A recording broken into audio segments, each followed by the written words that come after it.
Dobrý deň, prajem. Dovoľte mi, aby som vás pozdravil aj ja pri tomto dnešnom zhromaždení a využívam túto príležitosť, nakoľko sa nám prihlásili noví členia do Slovenského zväzu protivfašistických bojovníkov.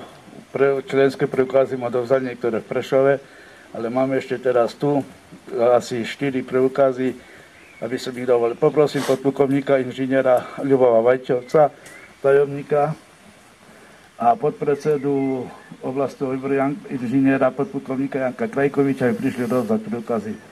Buďte tak dobrí. A sú to Anna Škradová, Pavol Škrada, Eva Výzdová, ona sa ospravedlnila, a Rudo Sukeník tiež sa ospravedlnil, takže oni dvaja, hej.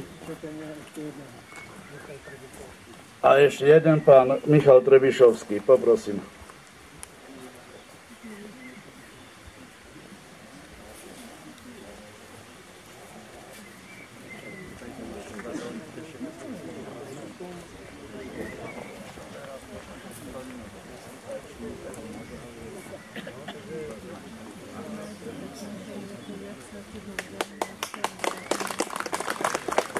Ďakujem pekne a pozdravím vás ešte raz.